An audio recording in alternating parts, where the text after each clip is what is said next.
Alright, you guys, for my next video, I have brought my brother on board, and we are going to be talking about our past, basketball mostly, um, as that is a huge part of our lives from the time we were young until now. And so, this is my brother Jeff, and yeah, we're just going to jump right in. Okay. Alright, so introduce yourself, Jeffrey. Well, not much to say. Uh, Jeff Giles, I'm your older brother, and that's it. That's me. Oh, that was a really good introduction. Yes, I know. Okay, so we're going to be talking about basketball. And yesterday, it's so funny. I wish I could have recorded our conversation yesterday because we had a great conversation. Started off when we just rolled. It was just awesome. I wish we could have done that. But let's talk about why we got into basketball in the first place. Well, that's kind of a loaded question. It's like I don't think there was one thing because our parents did not push us into anything. No, they didn't. A lot of parents will introduce their kids to sports, and if it catches on, then they run with it. And, but our parents did not.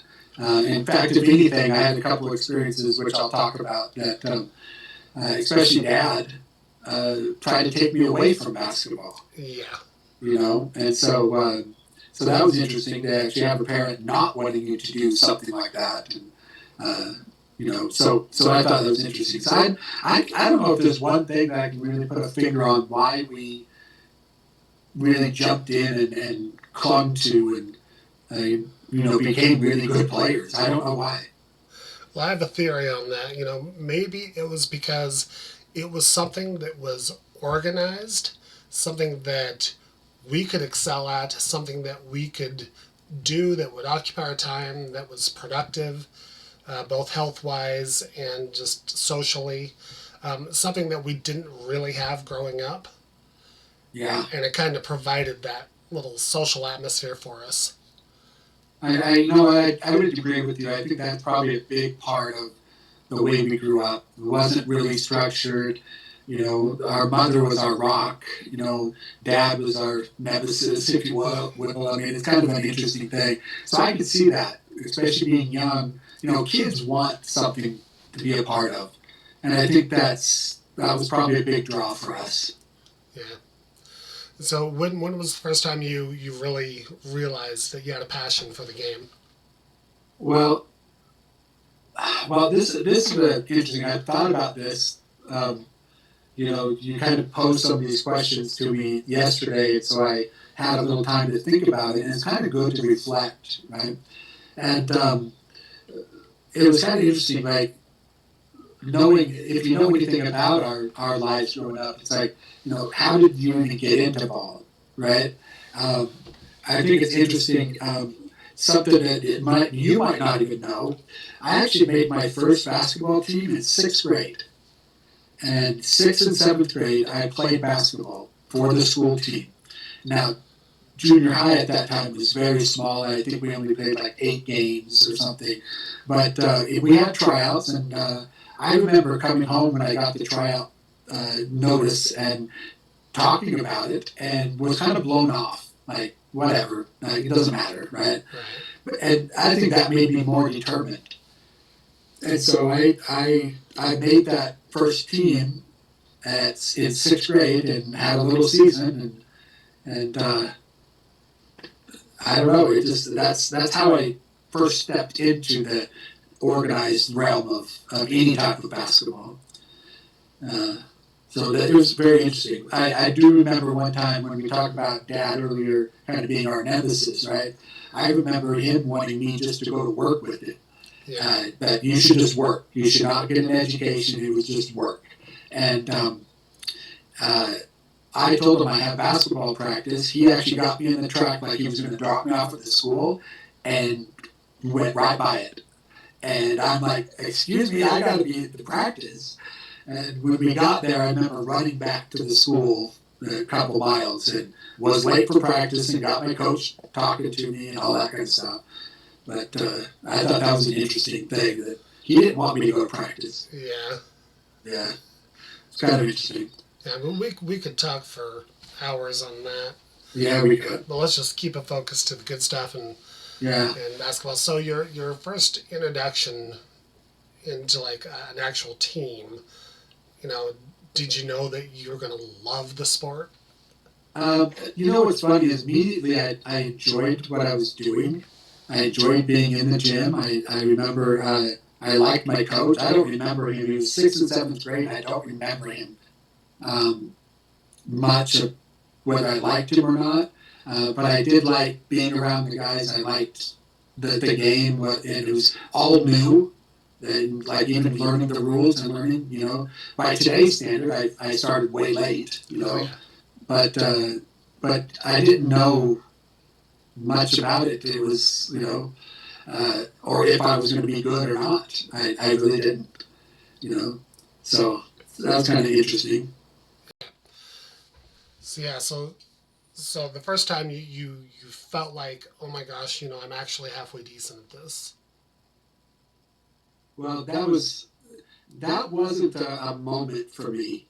To be honest, that's probably a 3 year, 3, 4 year keeping at the game, sixth, seventh, eighth, and ninth, keeping at it, working hard.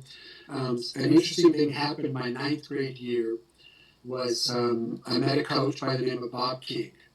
And he was retired at that point, but he was a great coach. He coached at Iowa, he coached at New Mexico, and Indiana State. And he coached guys like Mel Davis, Don Nelson, and of course, just happened to be my idol, probably your idol, right? He coached Larry Bird at Indiana State. Yeah. And I remember one time he pulled me aside and wanted to talk to me. And he said, flat out, you have all the makings to be a high school superstar, but you have to work hard. You cannot, not 1 second, you have to work, work, work. And what's funny is I remember when he told me that, I finally believed in myself because I was thinking, how can this great coach and coach our idol not, if he was going to tell me that, it's probably true and I should believe it.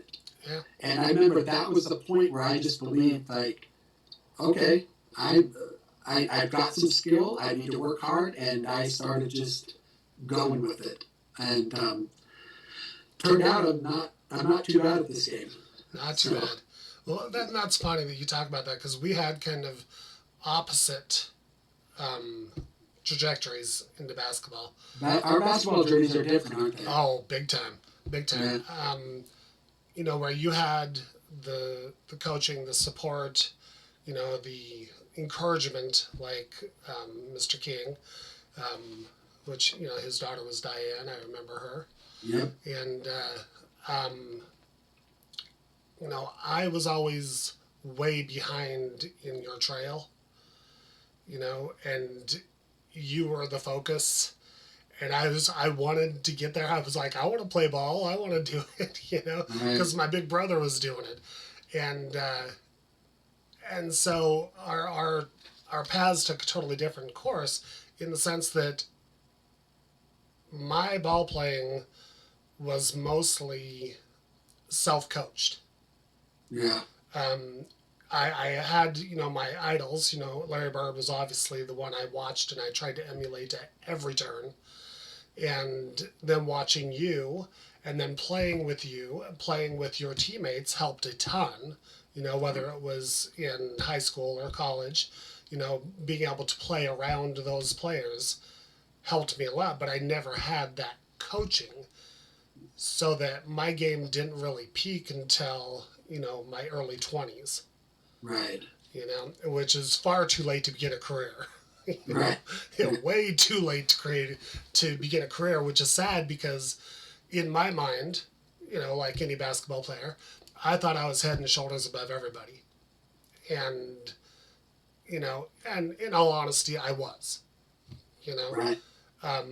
You learn, it's kind of like how you learn with professionals, how there is the good players, same in pool, same in, any other sport. You have your players that understand the game. You have your players that are good at the game. You have your players that are great at the game.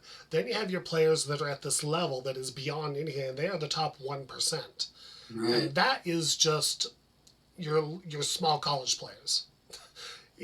When you go beyond that, that's when you start getting into the semi-pros, then you get into the pros, then you get into the NBA, and those people are so far beyond, Yeah. it's amazing. Yeah. Fortunately, when I was playing a lot at the Ogden Athletic Club, there was a lot of former college players and current college players, former pros, and current pros, not NBA, but I played with a lot of guys that played in the Mexican League or the Italian League, that kind of thing. And they were very encouraging to me in, giving me a boost to like, hey, you're good enough. It's just too bad you're so old, Right. Know? And it's like, how old are you? I was like, I'm in my mid-20s. They're like, yeah, you're kind of close to retirement age, bud. Yeah. That's funny. but that's okay. But yeah, we definitely had a different trajectory as far as training and stuff. You had more actual training, coaching, and that developed your game. But it developed us both to where we were at this level. Not this level, but we were at this level, Right. and that is the top 1%. Right. And it sounds cocky to say, but it's true. Oh, I believe it. Oh yeah, yeah. And then we. What I loved is me and you. I mean, I was the little brother for a while. It was like annoying brother, wanted to tag along or whatever, But then as I got older and better, all of a sudden we became a pretty dominant pair. It was pretty dang fun. Right. I loved it. What's that? Go You ahead. know, well, it's funny that you say we took these different routes and you had a lot of informal training, but you did get trained just by the actual playing of the game with these great players, right? Yeah. I think that's a lot to do. You need to learn from that, and a lot of things that I don't think players do today. They get on a team that loses everything and they switch teams. They don't want to be there. Right. So there's so much to learn from good players that even beat you. There's something like that. You're right. I had some really formal training, whether you liked some of the coaches or not. But my coaches, Coach Fellows, Coach Saldano, Blazer, and then Coach Forkham. Those guys knew the game inside and out and what should be done and when and why. And they were great basketball minds. I really believe that. Now, as far as people, that's a whole other discussion, right? Oh yeah. But as far as basketball and my career in basketball, I had these guys that really trained me and helped me along the way, and that's I'm grateful for that. So. Yeah, but it led to some really fun times, and it was funny because I really came into my skills roughly at about age 20.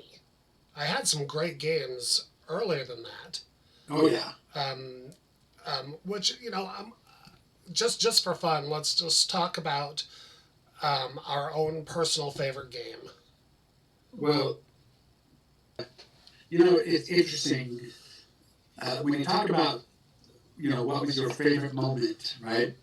I have these moments that I can look back on in games.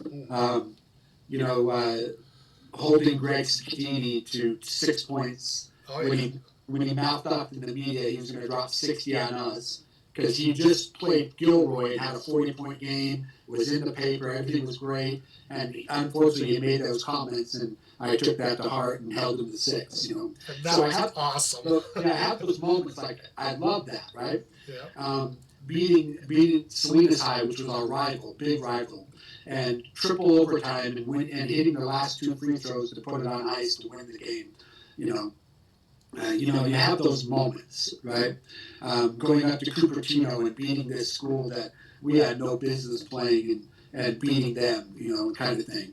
And they produced a just 2 years after that, a pro player, and I can't remember his name, but he went to college for 1 year and then went pro.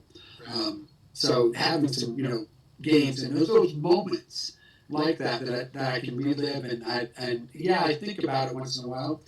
But it's interesting to me that my moments in basketball are not those. If you think about it, the moment you have the spotlight on you on a game is a very short moment in a career. I mean, you add all the game time up, it does not compare to all the moments you have in practice, in the film room, in the weight room, conditioning. It just doesn't compare in my mind.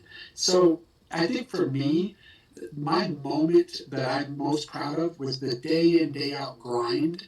I loved being there. There are other players that complained about it, and I'm like smiling. This is great. Now, were they hard? Yeah, it was hard sometimes. But I loved just the moment. I was a gym rat. And I loved just being in the gym. And then after practice, after conditioning, like we would be like, hey, what do we want to do? Let's go play ball. Like, that was what we did, And so, yeah, I have these moments that I can pull out, But I think for me, the big moment was much bigger than that. It was the grind and being around guys you enjoyed, Um, I love that more than the moments of the game, to be honest. Yeah.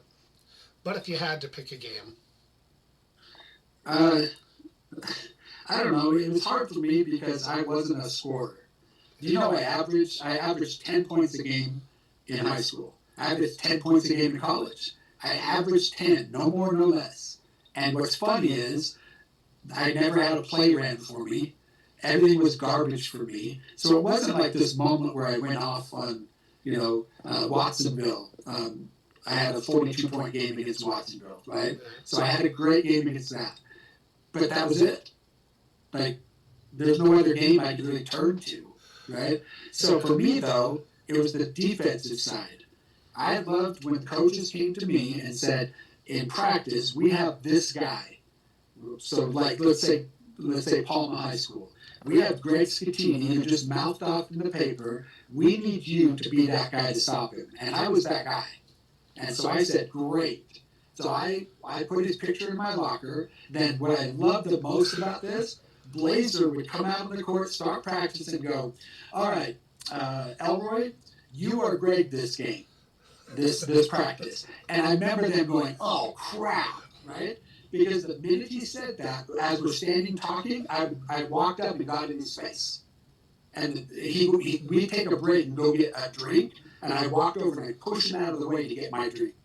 I constantly just made it hell for them in practice because I knew I had to get in that mindset. And when the light was on me, I was like, it's on, let's go. So for me, I mean, there's a bunch of them. The defensive side of the games for me I love that. If I could stop you, I took so much pride in that. Well, I can honestly say that of all the people I played, you were my toughest defender. And I hated that.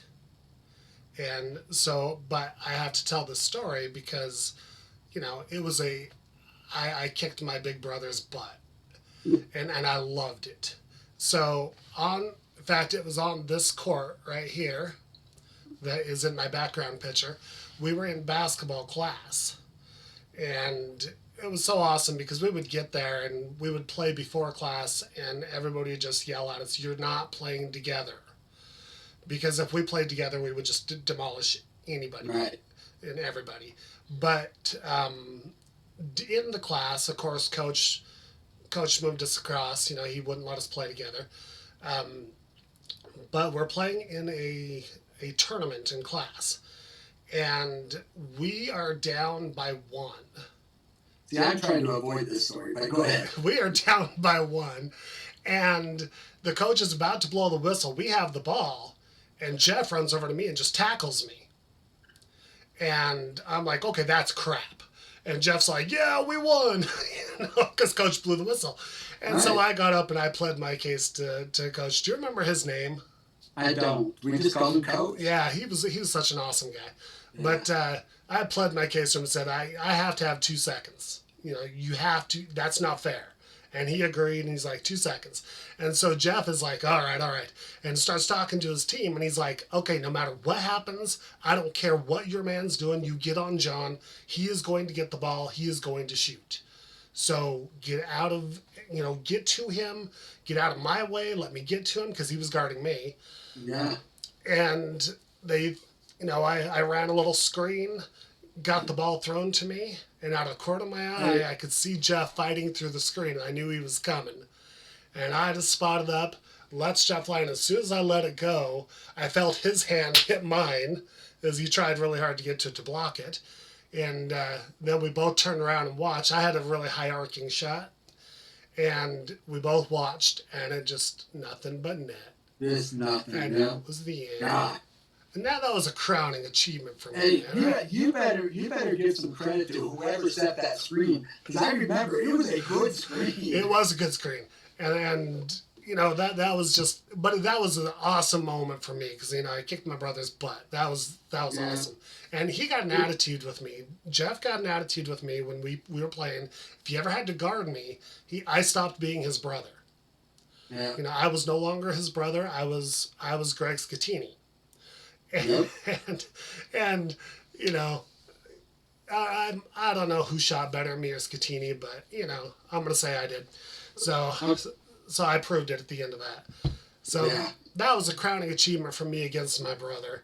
There was a funny moment when you were playing church ball in Pleasant Grove, and I went up and I was gonna go watch his game. And so I get there, your team didn't have enough people. And the other team was like, okay, he cannot play, because they knew me, because we would come up and play with them and stuff.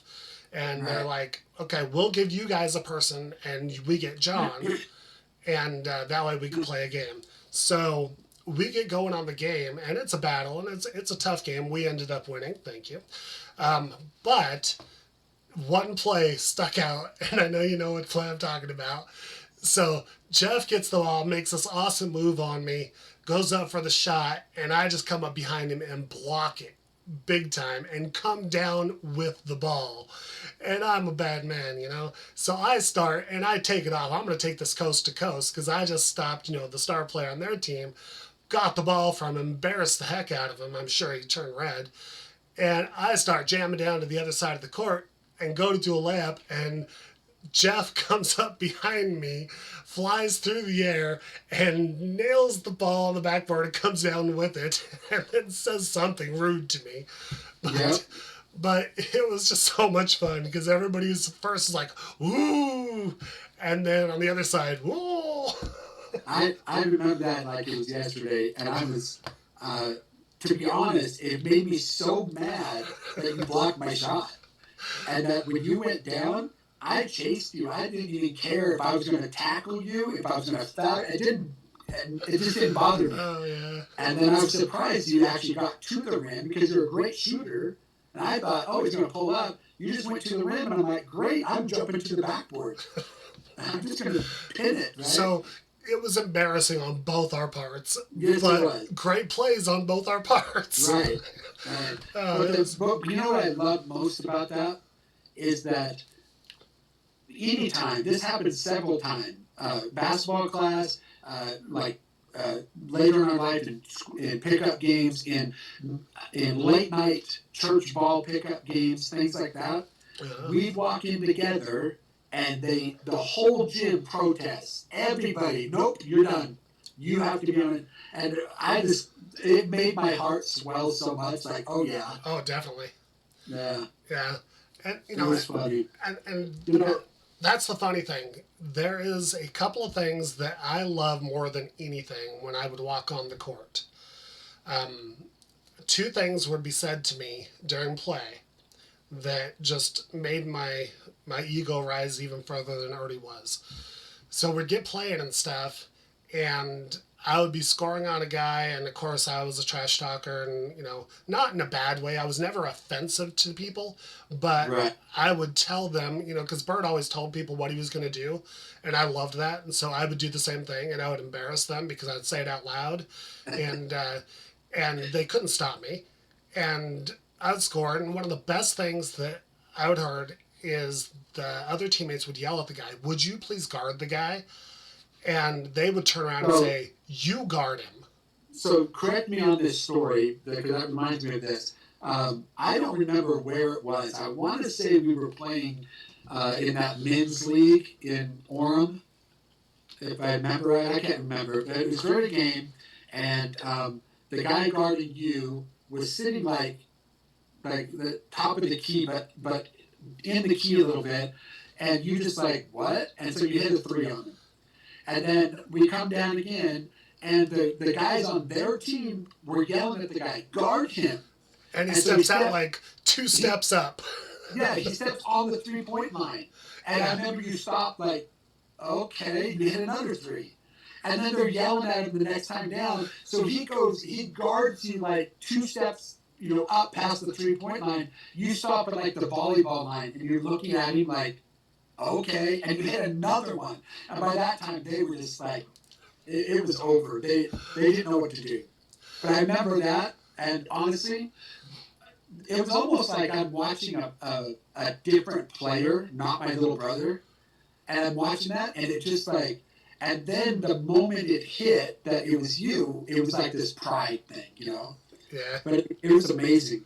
One other little story that earlier on, you were playing church ball, and this is a great pride moment for me about you. Um, and all I have to say is Prudell, and you know exactly what I mean. So you're playing the Prudell game, and you are all that we have on the team, right? Yeah. On your team, right? And so you have this incredible game. You're hitting shots, you're posting, you're doing all these great things, right? And I don't remember what you ended up that game point wise with, 32. but 32. Mm. But I just remember you shooting, shooting, shooting, and I remember watching it, going, "Holy crap! Like this is a great player."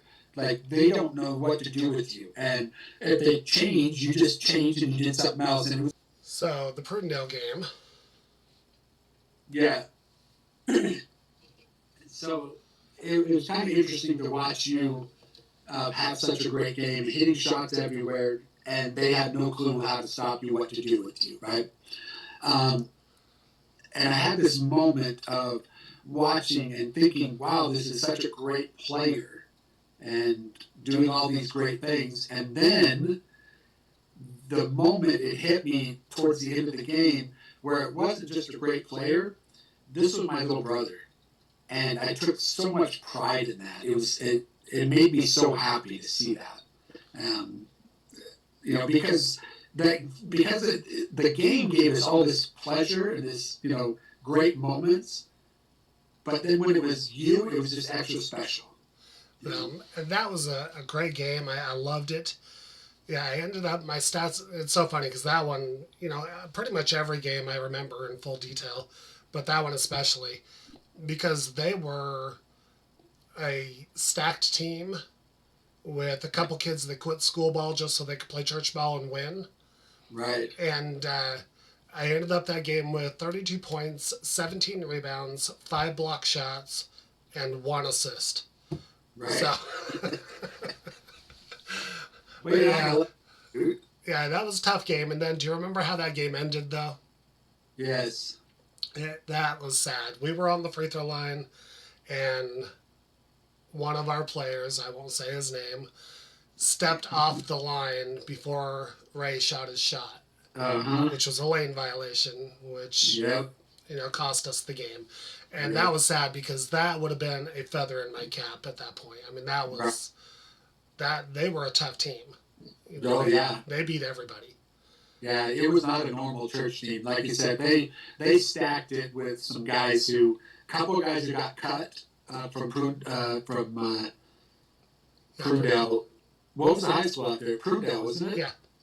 And then a couple of guys who shouldn't have been playing that were school ball players. So anyway, Yeah, that yeah. That I I still count that as my one of my crowning achievements from when I was yeah, younger.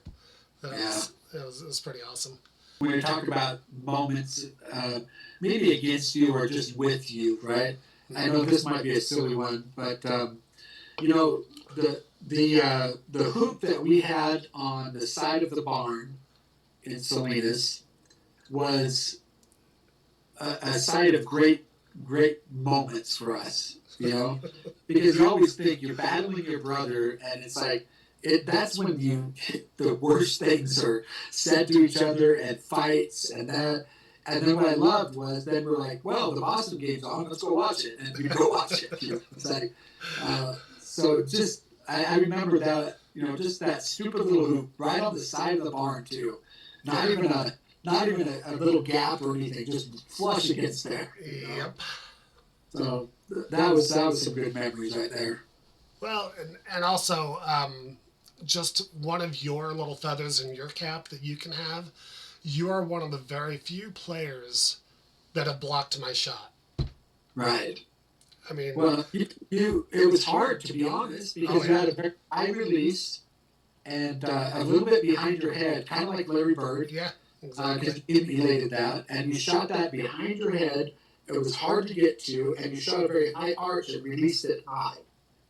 Those are the worst ones trying to block shots. Oh yeah, But it sounds weird. They're the worst time to block your shot, but also the easiest to know that you're shooting.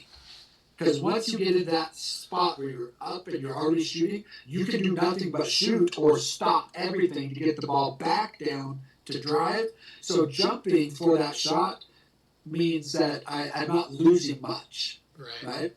Um, but it was also hard because you had to jump so high to get up to where it needed to be. So yeah, it was a challenge to say the least. Well, you were one of the few people. There was that the two toughest defenders that I consistently faced. I don't know if you remember him, but you know you were number one, and then Mike Pledger. I Yeah, don't know if you remember him, but he was a good defender and yeah, gave me fits at times. I mean, I was tons better than him, but he was a good defender, right. and I loved it. Your favorite NBA player of all time is who? To be honest, I would say my favorite would be Larry Bird. Even in today's game, even after Bird retired, all the players, you know, I loved Michael Jordan, the athleticism, and he improved his game as it went on. I loved it. There's no doubt he's one of the greatest ever. You know, I always say it one of because I don't believe there's a number one. Yeah, How do you put one over another when you're talking Bird, Magic, Larry, Kobe? You know, and I hate saying this, but even like LeBron, Steph Curry today, that kind of thing. These are such high level players. There's not one that's better than the other. right. They're all incredible, you know. And so one of the greatest players ever. And I loved Larry Bird. Now, what's interesting about that, he's my favorite player of all time. There's no doubt. But what's interesting about it is I did not try to emulate my game after him. I always knew that I couldn't. Like, I was not that type of a player. It's interesting growing up a Boston fan. I tried to emulate Danny Ainge. That was my guy. I knew I could do what he did. Oh yeah, Maybe not at that high level, but I knew I could do it. And so that's the one I really tried to emulate my game after. Although Larry Bird is hands down my favorite player of all time. yeah. Well, I mean, Danny Ainge was a tenacious defender, Yeah, you know, and he knew that he had to give that extra effort because you know he was only what was he 6'5", yeah, you know, 6'5". 6'5" white boy, had a good shot, was a great shooter and everything, but he knew he had to do something extra to earn that. And Yeah, his tenacity on defense was amazing. yeah. You know, so yeah, You know, and like always, like as we get older, you know, I love John Stockton's game. Everything about what he did was just incredible. And you look at him, and he's nothing to boast about. He's not this, you know, but he's one of the greatest of all time. oh yeah. No, I love John Stockton. You know, it's so funny because he is my height. you're actually taller than him. you know? It's crazy. And you think of what he did and how well he played, and oh my gosh, he was amazing. The And how control long, he had with the ball. yeah, and how long he played. Yeah. It's And incredible. playing at that level with that intensity, with the defense he played, he was a lot like Ainge that way. Yes. It was just this tenacity on defense. He had to go above and beyond Yeah. because he was a 6'2" little white boy. you know, Yep. he had to do more. Yeah. But You know, yeah. Those are the type of players that I felt like I could be like. Bird was almost too much. well, Too. Uh, Bird was like godlike. and you yeah. have, the ones that inspire you are the ones that you could actually achieve something they achieved. Right. You're never going to achieve what Bird, Magic, or Jordan achieved, but Yeah. but you can idolize them. Yeah. So yeah, so it was a lot of fun. I loved, I loved playing ball. It gave me a purpose when, I mean, well, you know how we grew up, and being the youngest, being the one that was told just to shut up and go sit in the corner, basically. I wasn't given the opportunities. I wasn't given, you know, I mean, you guys say I was spoiled and stuff, but that's just because I was more protected by mom, because I was the youngest, I was the baby. Right. Um, but we didn't have any of the advantages. We didn't have, and then moving around so much, we didn't have the stability, the advantages that other people have. And so basketball became, that little home away from home. Yeah. And I mean, it got to the point, um, you know, I wanted to be on the court because that was the only time I felt that security, felt that confidence. Um, and it's like, I would get on the court and the other players around me, they would lift me up. They'd be like, "Dang, you're awesome, dude!" And we'd play and it was great, and I felt great and I did great, and then I had to do this thing where I stepped off the court, Yeah. and then as soon as you step off that court and that magic disappears, and you're like, okay, now I'm going back to life. Yep. And so I'd turn around and get back on the court. So, I mean, I would. It's funny that time between, I was about between 20 and 35 probably. If if I wasn't at school or work, I was on the court. I would get up, sometimes I would get up at 4 in the morning, and this is when the club would open up at 5, and I would go out there at 5 o'clock in the morning, just to go and do a little lifting, do a little little on the bikes, and then just go shoot around. Yeah. And I'd do that for a few hours before I had to go and do my day. And then after I was done, I either got out of school or off work, I would go back to the club. I was such a gym rat. It was crazy. Mm. Back then I was thin. Yeah. Were we all? Yeah. Well, I'm gonna try to find some pictures to post while we're talking, and I've got some pictures of us back in the day.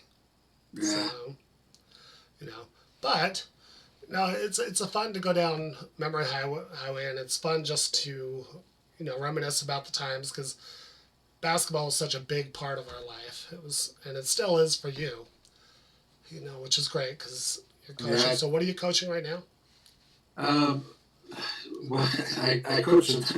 So I'm a head coach of a junior high, a freshman team. And that's for a different school district than Weber District. And so their season is actually really early in the school year. So I get done with that, and then I'm still an assistant coach at a junior high in Rocky Junior High. So it's Sunset Junior High that I'm a head coach at. Then I'm Rocky Junior High in Weber District because they're after that. And so I can go do both. And then I'm still part of a comp program. It's a good friend of mine started this. He started it's his business, but I've been with him from day one. It's called Terry Shriver Basketball Academy. It's TSBA, and so I coach comp ball for them. And we have last I checked, we have 18 teams from second grade all the way up to ninth grade. Nice. And then during the summer right now, we just had tryouts for our 16, 17 U teams that we do tournaments. Uh, Vegas, Boise, Salt Lake, back to Vegas, all during the summer with the older guys. So I'm involved in that. So real busy. That's awesome.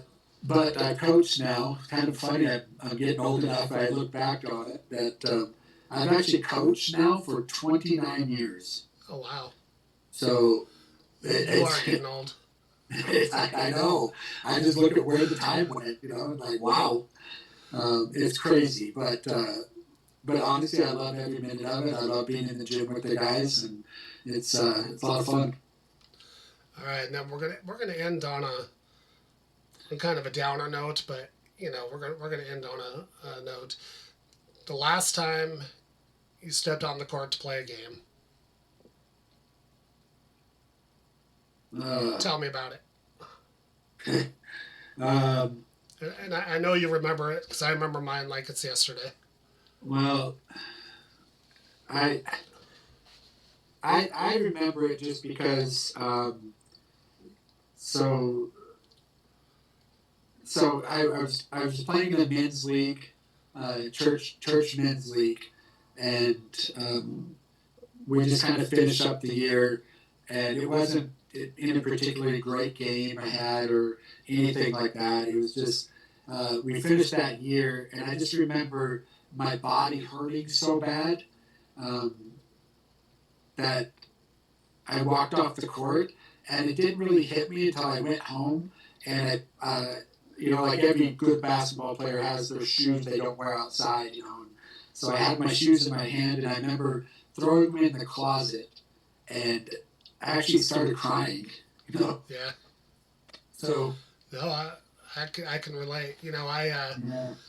My not my last game, but the game before my last game was a fantastic game. We were playing intramurals, and I shot 7 for 7 for the game. Had an amazing game. We were playing a really good team, and Yeah. I missed one shot in the game, Yeah. and that was the last shot at the last second to win the game. Right. And so, even though it was such a great game, I hit 7 threes, all unanswered. They were answered, but all in a row. I didn't miss. Right. And then to miss the last one, it's like, oh, it's like, so it gave me determination though for the next season. Yeah. But then to start the next season, I stepped onto the court, and of course, this is right as my medical problems are ballooning, and I stepped onto the court, and the minute I stepped onto the court, I could just feel something was off.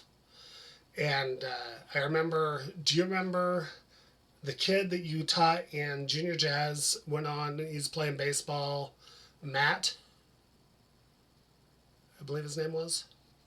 Uh, But anyway, he was there. And it was funny because he comes up to me, he's like, "Hey Giles, how you doing?" And then he turns to the rest of the team, his team, and he's like, "Okay, this is the guy we got to watch. This is the guy that's going to beat us if somebody's going to beat us." And I started playing, and I could not feel the floor. I could not. It took all my concentration and energy just to get down the court. And they kicked me the ball. I was about it was about NBA range, and I shot and I nailed it. So I was 1 for 1 that game. And then all of a sudden I could not put the game into perspective. right. And it took everything I had up here just to focus on my legs to get them to turn and run to the other side. Ran back on defense, and as I was going, I called to the guy on the bench. I said, "Come in for me." And he looked at me confused, and he's like, "What?" And I'm like, "Come in for me." And so after they came down and scored or didn't score, whatever it was, we called timeout, and I stepped off the court, and that was it. Yeah. I never stepped back on the court in a game, and oh my gosh, that feeling that just like, okay, life is over, you know. Yeah. And you know, And I isn't could that funny? feel it. You and I say that, and we totally understand what we mean. Yeah, Because anybody that watches this might understand. We lived it. Like basketball just wasn't something we went and did. It was something we lived. yeah, And so to say that when the day that you stopped playing, that you felt like your life was over, I totally understand that. And I hope other people are so intrigued and invested in what they're doing that when they stop doing it, they get that same feeling. yeah, Because that means you're truly invested in it. yeah. Well, and it's just something that you love so much, and it was Yeah. a part. And so Well, the last thing, and I get asked this a lot when I talk about you and I talk about basketball and stuff. And of course, they ask, so who is better, you or your brother? And I tell them, you know what? He was a better defender. And I'm not saying I wasn't a bad defender. I was a good defender. You were a great defender. And I said, but, you know, overall, I was better. and And, you know, overall, but I and overall I played college ball. but if we ask you, you'll say that, and that's the thing. That's the heart that we had. The, you know, and you have to have that attitude. It's like I'm the best. Right. You But know. you know what's funny? So I, especially now, I can look back on it, and like we talked about earlier, we did take different paths, right? We're one path and another, right? Uh, of how this all worked out. But looking back on our games and um, I will honestly say that we were different players. So again, comparing apples and oranges, Yeah. kind of, almost like that. Yep. But I will say, if you list our pros and cons, right? Um, I could shoot the ball, but I was a scorer. I could drive and get to the rim and flip shots up. I was a scorer. You were a much better shooter. So you know, um, I was a better defender. You weren't bad, but I was a better defender. Well, and that's the thing that bugs me is like you talk to any of our other brothers and they're like, "Oh, Jeff was the best defender, man. John, you sucked at defense." I'm like, You "No, did. I did not suck at defense. I was a good defender. I just wasn't Jeff." You know? Right. But see, that's where I made my niche, because I played for coaches who flat out told me, "I've got 3 Johns on my team. I've got shooters, so I need you to help run an offense. But what else can you do?" Yeah. And that's where I jumped in and said, "Well, I will be the best defender on this court. I will grab every rebound for you." And so if you're going to make a team, that's especially our young players today.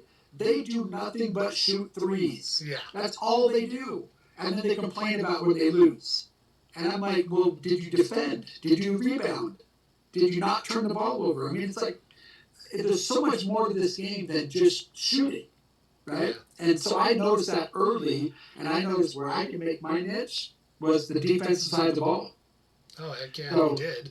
But I definitely, if I had to compare us, it's, to be honest, that we like to, jab you a little bit here and there. But to be honest, I don't look at it as like, why do you think that when we walked into the gym that everyone said, absolutely not, do not play on the same team? Yeah. It wasn't just because we know each other and we play so much together that we knew, right, when and what we should do and when, and all that.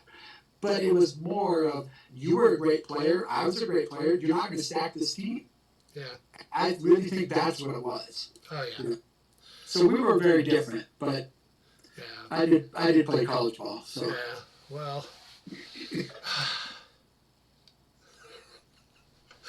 Yeah, it's funny, and I love that question. When people ask it because basically, if you don't have the courage to say I was the best, that's part of it. That was part of the drive. The drive was I am the best and I am better than all of you. the minute Coach King told me that I could be that guy, in my head I was that guy. Yeah. And that's how you have to be. Well, Yeah. which is why when we played on the same team, we dominated. Oh, Oh my gosh. it wasn't even funny sometimes. It was awesome. Yeah, That year that we took the church league in Provo, yeah. that was awesome. And we had that guy. He was, what was he, about 6'6", You like 6'7" or and so? he kind of sucked, Yeah. but he could block shots. I mean, that was basically all he could do. But you And know so, what? but He realized that it was you and I, yeah, and he didn't try to do oh, anything. there was no ego with him. Yeah. It was awesome. But it was funny because after we were done, we gave him the MVP. We won the Yeah. championship, and we're like, "Yeah, you're the MVP, bud." Uh huh. Yeah, it was cool. You know, all of this talk about the so-called good old days, you know, and they absolutely were. And talk about that last day that you stepped off the court, and we feel that, right? You know, just what was it? I think a year after that, no, I think it was that same year actually, I started coaching. Uh, And the first time they ran a play and the kid did and had success, it made me feel that feeling like I was playing. And I've never stopped coaching since then. nice. So, and I coached all levels. I coached junior jazz all the way up to not college but high school. I would love to coach college, but I'm old enough now where that's out of the question, you know. Yeah. But I love coaching. Well, that's cool. Well, yeah, anything else you want to add before I end it? Um, no, just that I was the better player. Yeah, I'm sure you were in your mind. All right. So this has been that guy. This has been my brother Jeff, and look forward to more videos. I'm going to try to get my other siblings to also do a video. We'll see if I can get them to do it. I doubt we'll be able to get my sister to do one. So, yeah. I wish we could. I look forward to it. Yeah. But we'll have to do another one and, pick a different subject because honestly, we could talk for hours upon days, upon weeks and months, years, about basketball. Yeah. And, our wives laugh at us when we, start talking basketball because they just roll their eyes. But my wife now can tell you the starting five of the '86 Celtics. Oh, nice. And so, success. Nice. All right. So, thanks for watching. Like, subscribe, all that stuff. And I'll see you on the next one. Thanks, Jeff. Yep.